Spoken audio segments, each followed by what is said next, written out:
Welcome, everybody, back to another Adameus podcast. Super excited to have everybody on. As we always try and do, we're going to do this session or this podcast is challenge ourselves to be our more authentic selves or our true authentic selves at work. And so in order to help us do this, we've got a fantastic guest today, Tracey Holland. I'm super excited to have Tracey join us. She brings with her a lot of experience. So 32 years of experience in the field of education. She's worn many hats. She's been a teacher, a student advocate, an inspirational speaker, a professional developer, a professor, a director.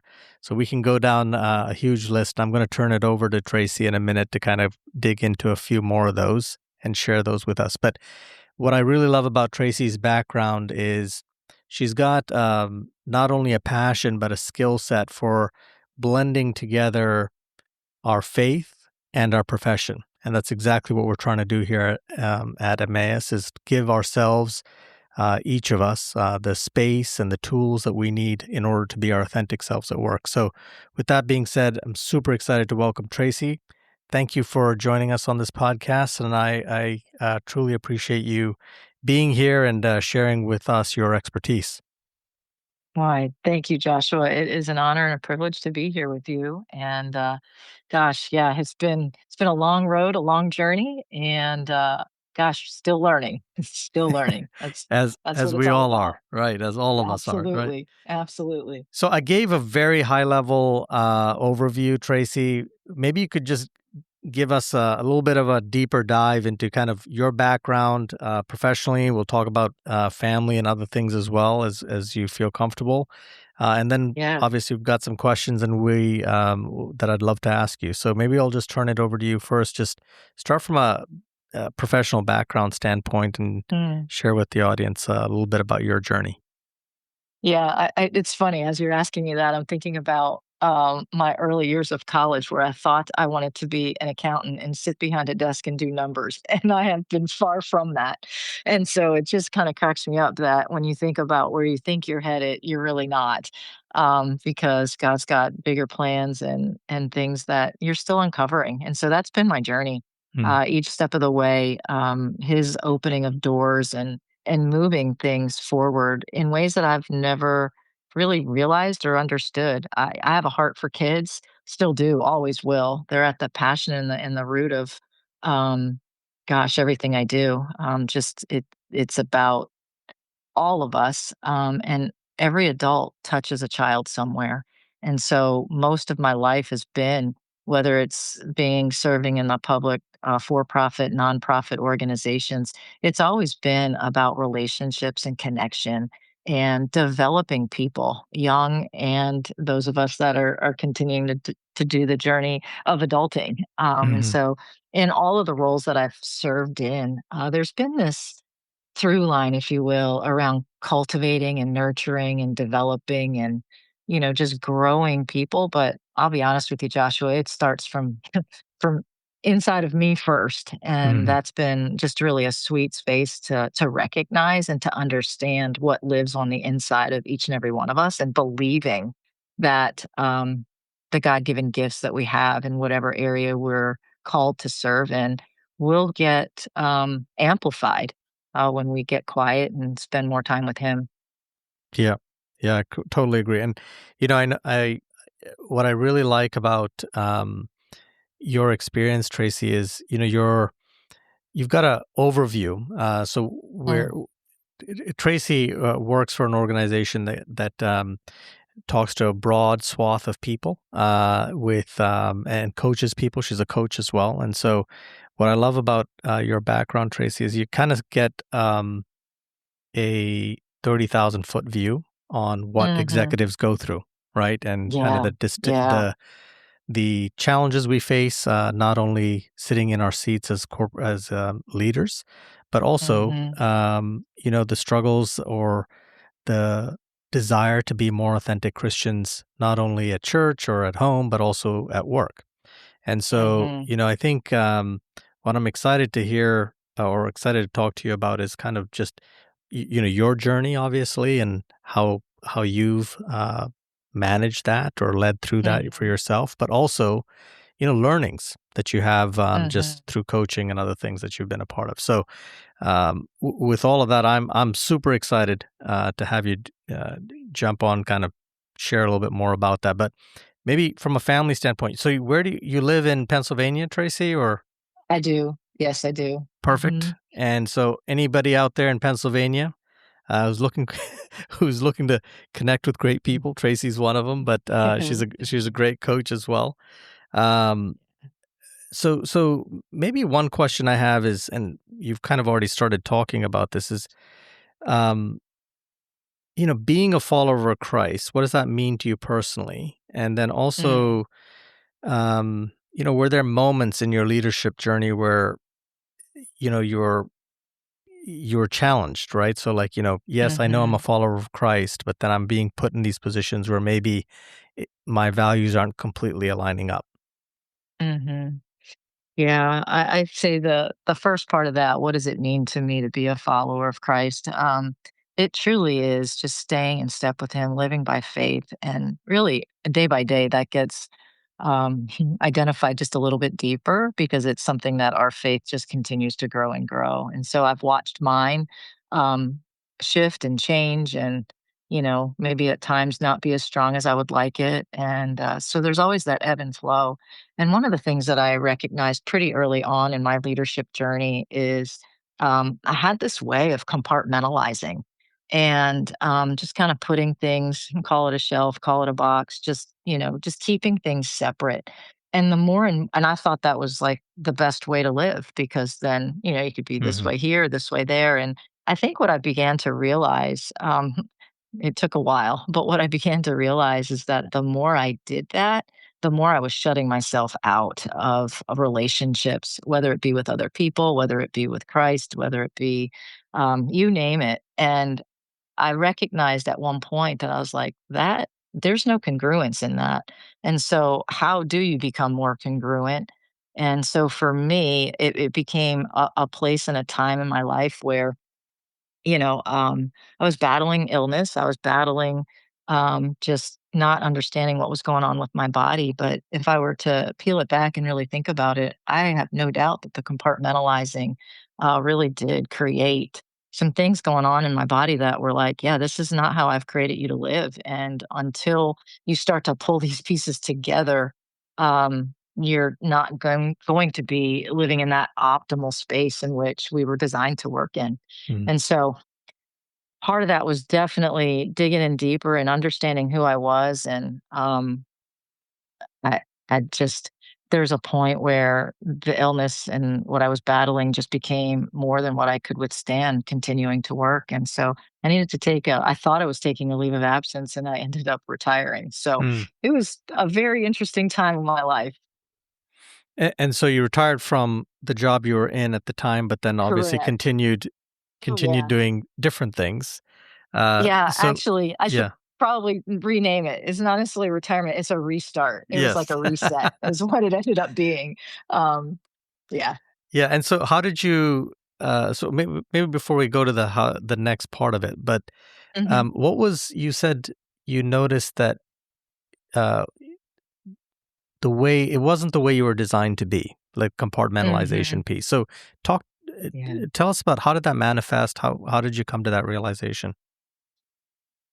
I think honestly, when you're kinda looking at your life and you're like, "Gosh, I'm not I don't believe that we were meant to be sick." And so when you're facing some of those things, you start to get a little quieter, get a little deeper, pay attention a little more because burnout's real. And that definitely was a space I was just running fast in all the directions and was proud of that, to be honest.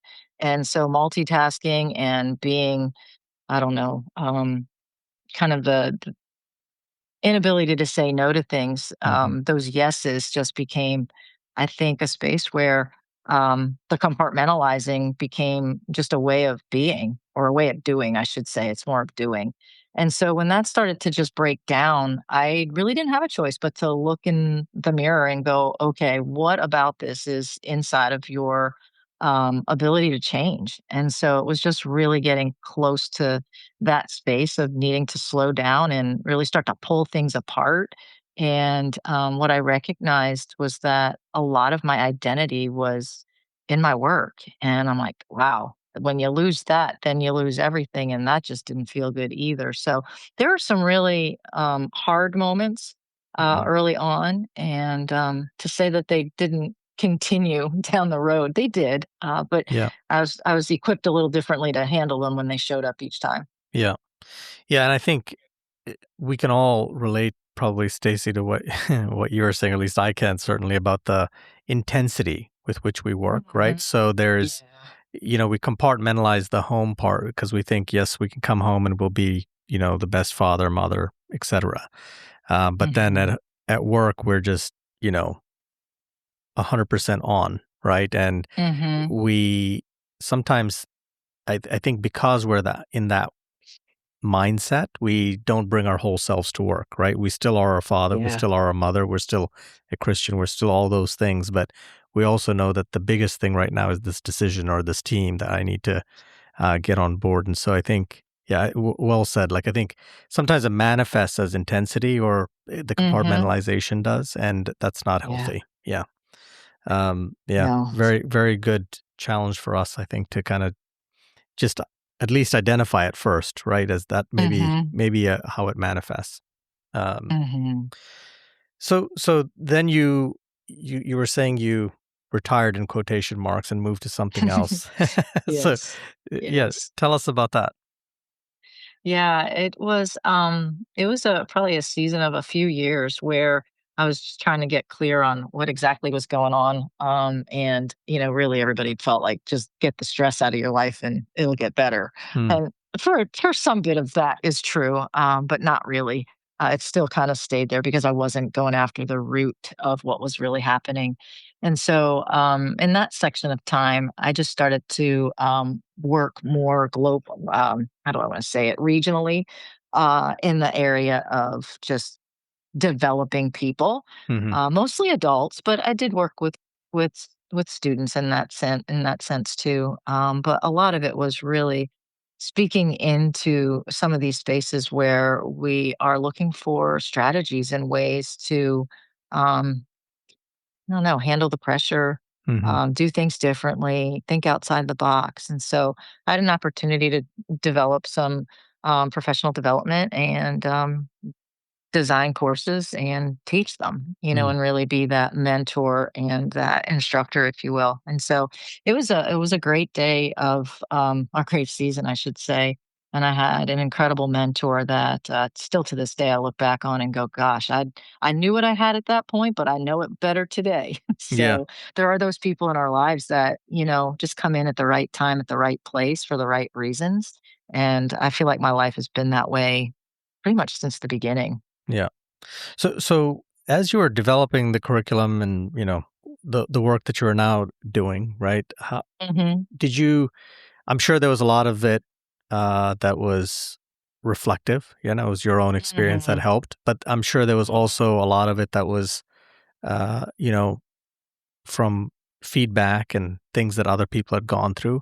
Maybe can you talk broadly about just general themes that you felt like, hey, here were the needs that were being identified? Because I think that would be helpful for all of us to hear. Is like, we're probably all going through, not maybe not all of them, but certain elements of these, and it's probably more common than we think. Yeah, absolutely. I think in general, we all feel tension. We all feel the space of, am I doing enough? Is my best enough? Um, doubt our capabilities, lack confidence in the direction in which we're walking. And so that internal tension and, what's happening on the inside, does it match what's happening on the outside?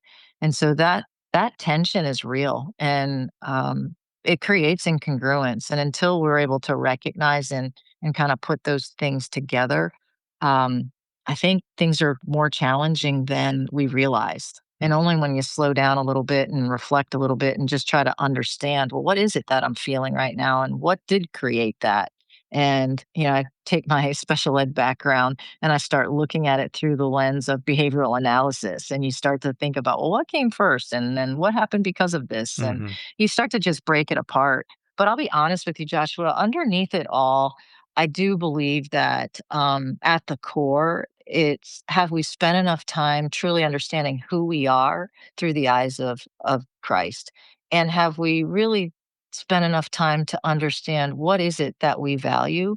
Where are those core values that we hold individually? Because more times than not, at least I can speak for the experiences that I've had and, been with people as well, is that we don't always understand our core values. And so when we do get tripped up or triggered, if you will, something bothers us, an emotional response shows up, we don't always know why. And the deeper we go to figuring out the why, the further away we get from it because we haven't truly identified kind of that root that's been kind of tapped on a little bit. And Hmm. so a lot of work around core values and understanding what they are just provides a lot of clarity and direction for folks, myself included.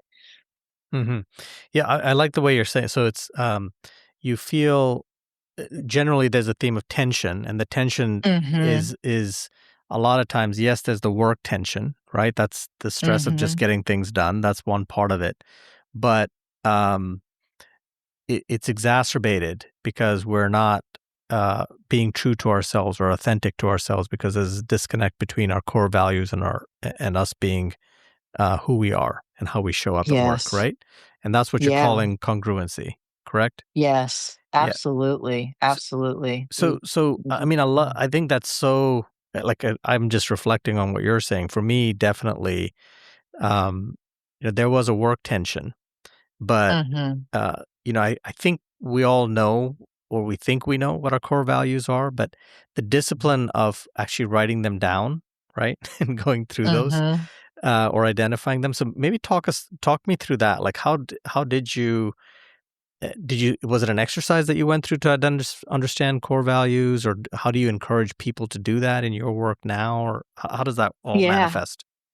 Yeah, and that's a great question. If I think back, I think part of it was just becoming more aware of the spaces in which I was operating and feeling that whether it be a body tension, an emotional tension, like just becoming aware of the fact that, oh, when those things show up, that there's no peace there. And so when I started to just dial back the understanding of what peace really felt like, if I could just get to a place where I could feel it a little bit, I'd have something to measure it against. And so that was really the beginning of the work, to be honest, and just kind of getting that ability to discern the parts because when you don't know one side or the other, it all just feels normal. And so Hmm. until you were able to, at least for me, until I was able to see both sides of that and go, oh no, I like the way that feels right there a little more than what this thing over here is trying to tell me. Hmm. So that was the beginning of it. And I think from that point, I was able to start to see some things differently. And then I started to go, wait, there's values attached to this. And just trying to understand and my journal and a pencil is kind of like my best friend, if you will. And so I've had countless pages where I'm just processing it for myself, processing it with the Lord. And this whole idea of values, I think I had read something somewhere and I was like, that I need to do an exercise on that. And so, I think I did what I don't know, maybe many others do is I'm like, what are a list of words that tend to be core values? And so I started with that and then I started to think about, well, what really guides me? Where is it that I would say if somebody asked me what I kind of put my stake in the ground on and where I kind of live my life through, um, then I was able to start to identify peace and gratitude and faith and reflection and love and some of those things where they sound like big ideas, but when you can boil them down and start to see them showing up time and time and time again, um, it just became a way that I chose to live my life. And that mission of inspire, encourage, love, and serve kind of flowed out of that process. Mm. So maybe just to be specific, just go back to one of the things you said. Like you felt like there wasn't peace because Hmm. you weren't finding. Um, you weren't living your values. Is there an example that you have or that you could share of, or just an example maybe that you've heard, maybe might not have been yours or your own You mean when experience? I was Yeah, where there was, not flowing in peace and yes, then not flowing in was? peace. And then that kind of Yeah. helped you say like, oh, that is probably like actually one of my values not being completely uh, Yeah. Oh, lived out. absolutely. Yeah. Yeah, something that came to mind right away was, in the time frame of trying to understand what was happening in my body, there was a lot of neurological things happening, and so anxiety and depression was pretty big. Mm, And so the fear response was huge. And until I was able to recognize what was happening and then be able to apply just the ability to go, okay, you've got to take that thought captive. And in some cases, like I did a very practical exercise, if you will, of the things that would be rolling around in my brain. And I was like, no, you got to let those go. You cannot continue to hold on to that. And so it was like, I remembered the word around rolling your care and just really putting it at the feet of Jesus. And I'm like, well, can I really do that? I know I'm not supposed to pick it back up, but I tend to pick it all back up. hmm And so there was this practical application, Joshua, where I just grabbed paper and I just started to write cares on them. Sometimes there were more than one, sometimes it was one, and I would do multiple things with it. I'd either roll it up and throw it so I could literally see hmm it leaving me, or I would take it to the fire pit and burn it hmm because I'm like, we're going to take it to ashes because hmm we just don't want this anymore, we being me. And I think the ability to make it concrete and tangible helped me to separate myself from it and to recognize that's not who I want to be. And I got to lean in deeper to the Prince of Peace to figure out, not even to figure out, but to receive more of that peace so that I could say yes to that more often and no to the temptation to be anxious or fearful. Yeah. Yeah.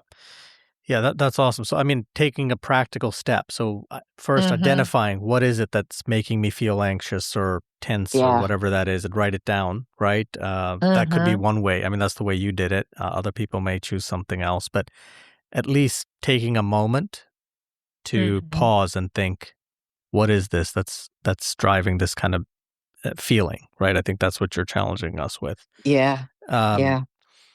and then maybe the values piece that you identify, because I mean, I'll be honest, I think at least for me, when you and I had, or I had the luxury of talking to you before we got on this Mhm. podcast, but um, when I first heard values, I was thinking, yeah, I got that down. I know my values, Mhm. right? Mhm.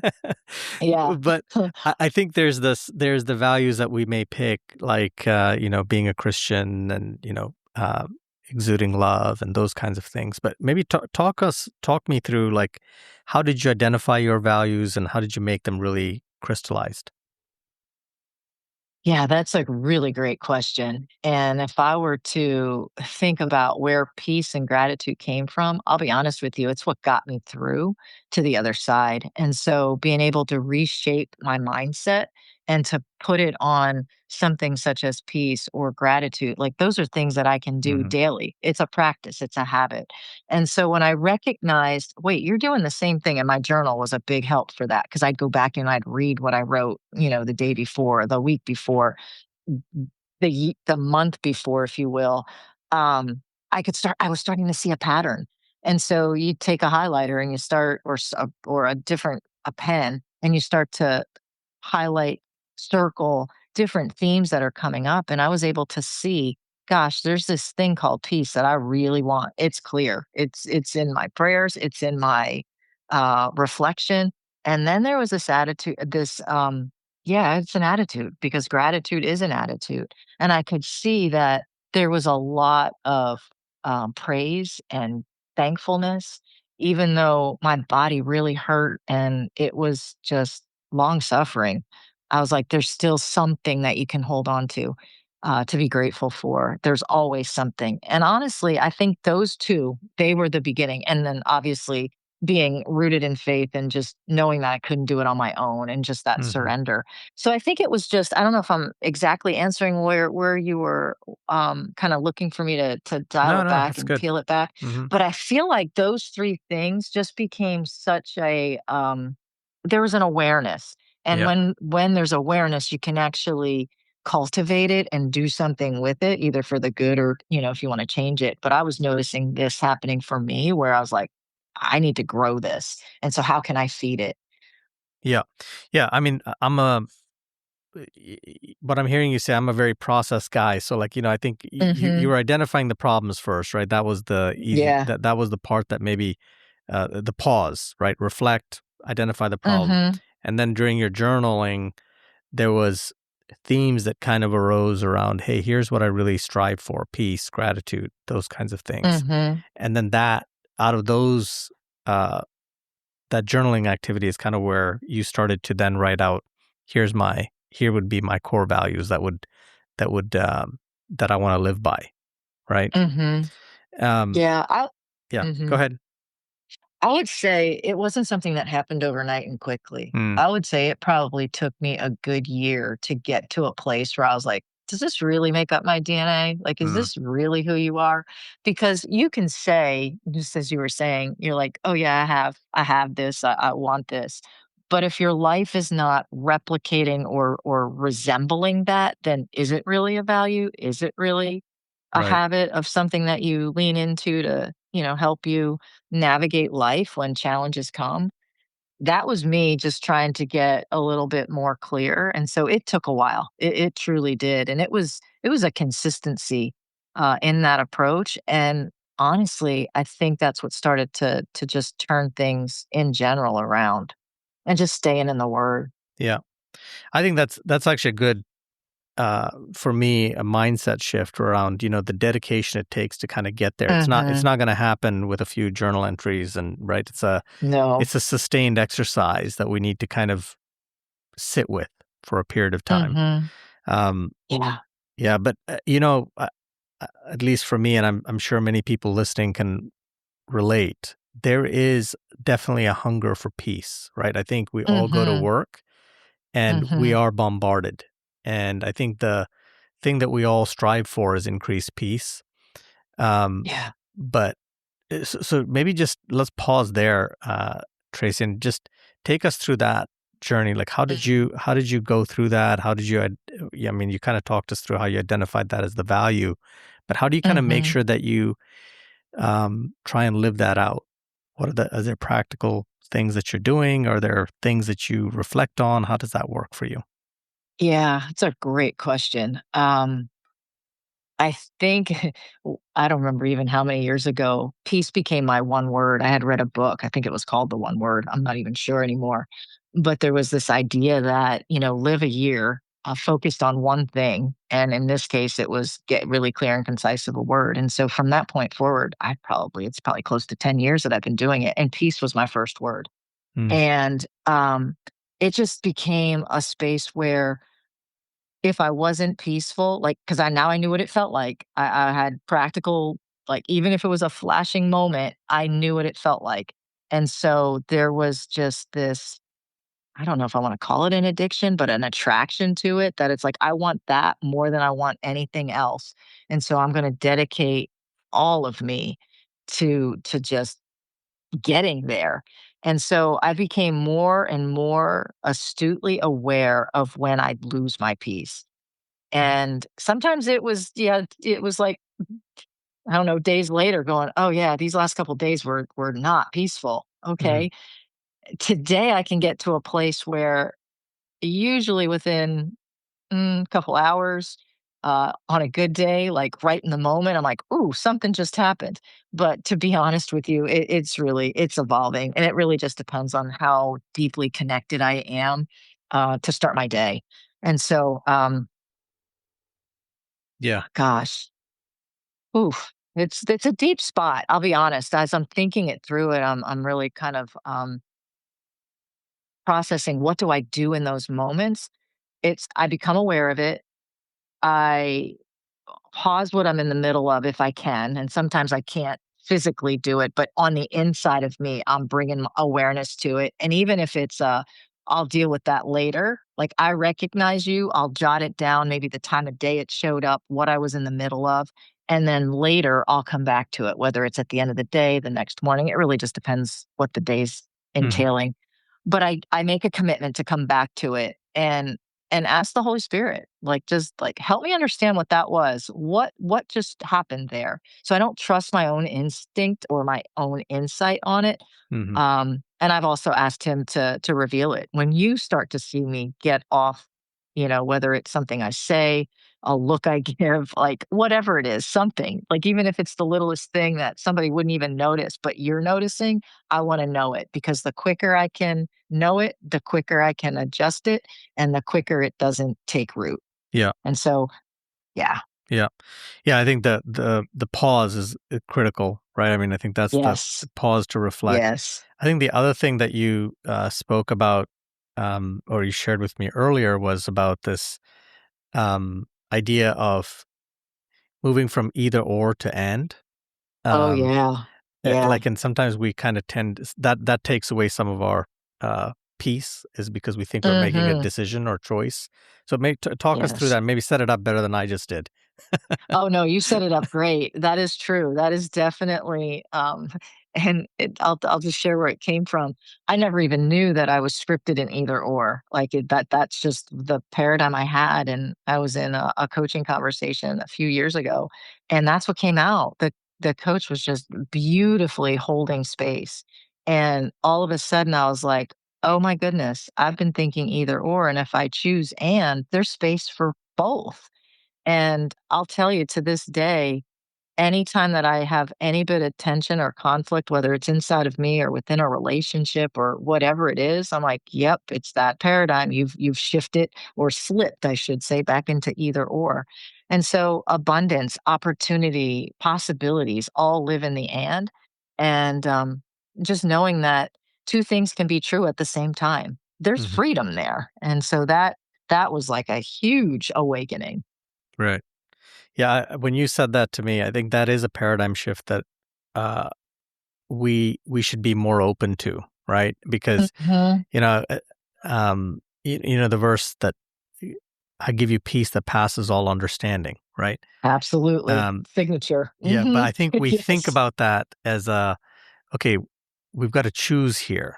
But Yeah. see, the understanding part is really important. It's because we're putting in our own understanding for Mm. what what we can do or can't do, and we think we've got to choose all the time. Whereas, if we just sit in it, as you said before, leave it at His feet and not pick it back up again, He may be able to give Mhm. us both. Like it may not be Yes. family or work or time or a vacation, like those kind of things. It might be both. We could be able to do Uh-huh. both. And I'll give you a quick, like, just for people listening. One of the examples where as you were talking to me, this kind of came to mind.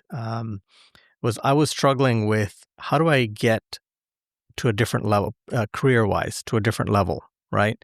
And I always thought it Mhm. was, what I need to do is just work harder, spend more time, spend more hours, all those kinds of things, right? Mhm. And we all go through this probably. And then we finally come to a realization, actually, it's none of those things. We need to be our authentic selves first, right? Because to go Mhm. from, the doer who's always doing stuff to the leadership piece, the teams need to know you, right? They need to know who you are. And if we can be authentic, we're actually able to do it's not the either or. It's not more work Yeah. and less less time at home. It's actually more time at home and more effective work, right? That allows us to grow in a career. And so, to your point, it was a coach that kind of highlighted that for me, not in the way you said it, but Mhm. in a different way, right? Just I got to think about it differently. So, just a very practical example that I think we all can probably recognize or resonate with, but that's very well said. So peace, I think, is important and not Mhm. limiting how we get there. Absolutely. Yeah. Absolutely. And to your point, when we are living in that authenticity and showing up in the way that we were designed to be, no matter where we are, that when we, at least I'll speak for me, when congruency lived there and I wasn't feeling like I couldn't be me, Hmm. that tension alone was not peaceful. And so when we're able to identify what does that authentic self look like and sound like and feel like, you're able to navigate the waters regardless of where you are by just being who you are and who you're called to be. And there is so much freedom in that because again, it was like, oh, I got to be this way over here and this way over here, and it's like that's tiring. I mean, it is tiring. And then when you come to the point where you're like, no, just be who you are, and that just there's a peace that lives inside of that, and Hmm. honestly, for me, that is the space of and. It is being able to be both and not either or. Yeah. Yeah. Well said. So, you know, one thing that I think is really important as Christians who are also leading is being aware of our competitive advantage, right? So, like, I think Mhm. we're touching on this idea of peace, and I definitely think that is one of the things. But maybe you can just talk a little bit about that. How do you think Christian leadership is a competitive advantage when we think about all this that we've just been talking about? Oh, yeah, I think it is definitely the competitive advantage because we've got some leading and guiding happening on the inside of us that makes us look good, and so when we're able to just lean in and hear more, um, from God and what he's saying and what he's asking of us, it comes through when we're peaceful on the inside and the noise is quieted and you can hear him. That is our competitive advantage because we're bringing things that we know are going to work because he's leading us in that direction. So peace is definitely a piece to it. I think hope is too, to be Mm, honest with you, Joshua. mm, I think we're in a place where people are also hungry for hope, hope that lasts, biblical hope, not just the wishful peace, but the one that surpasses and withstands and is steadfast and is an anchor, even in the hard times, just to be able to see things from a different perspective. So I think that's a competitive advantage as well. yeah, and showing up that way, right? As leaders, I mean, Absolutely. people can see when we are calm, and people can Uh-huh. see when we're optimistic, not blindly optimistic, but optimistic about the Yeah. ideas and the plans. And I think when we can do that, that is our advantage, right? Because if we have a Mhm. hope and we have peace, I think that definitely gets us there. You know, Yeah. on the peace part, I think one thing that has really helped me over the last, I'd say the last part of later half of my career was this idea of reflecting on this Mhm. idea of peace, right? So when we say, like the verse I mentioned before, peace that passes all understanding, it's first you have to look at yourself, right? Am I actually Mhm. living? Are people able to Mhm. tell that I'm actually at peace, right? Mhm. And it's a Mhm. challenge for ourselves first, almost, right? Yes. And I think that is a miss on our part. A few, more often than not, at least Mhm. I can speak for myself. Is like I think we run into it, and just taking a moment to say, like, "Hey, where am I?" Reflecting on it, and then actually being comfortable saying, I'm not actually ready to be in front of this team meeting, or I Yeah. don't want to call this team meeting yet, or process it for yourself. If you don't have that luxury, you've got to get to a point using the tools that you just Mhm. outlined for us to reach a place of peace and calm so that people Yeah. can see that in you as a Christian. Yeah. So good. So Yeah. true. So last, as we wrap up here, I think I'd love some very your advice has been very practical. So I'll just summarize a few things, then maybe if there's things you can add, feel free to, Tracy. So Mhm. one is, reflection. I think you've highlighted that as something really critical and important to us. Mhm. Second, this idea of um, being methodical about identifying your core values and and Mhm. and recognizing when they're not quite being met. Um, Mhm. and then the other thing I captured here is you've highlighted peace and hope as the things that you've picked. So But for all of us, it's like, pick something that you want to work on, and that's the thing for the year or the couple years that you want to focus on it. Yeah. So those are my takeaways. Any other practical, pragmatic advice that you would give people? Yeah, I think there's 3 words that kinda come to mind, and they've been a part of, gosh, moment to moment, and it's readiness, willingness, and availability. Mm, All 3 play their part, and so I'm constantly asking myself, "Are you ready? Are you willing? Are you available?" And so it ties into reflection, but it 'cause if my readiness isn't there, my willingness isn't there, I am surely not gonna make myself available. And so it's just a space for, just kind of that deeper pause, and it helps relieve the conflict and tension and some of the things that, you just walk in as you're, executing on a vision, whether it's your own or someone else's, and mm, that's our part to play, very, and, we can all do it. yeah, yeah. I love that. And I think it's almost, you're speaking to a transformation from the inside out, right? So Absolutely. if Yes. you have to be ready for others to be ready. You Yes. have to be willing in order for others to be willing to follow.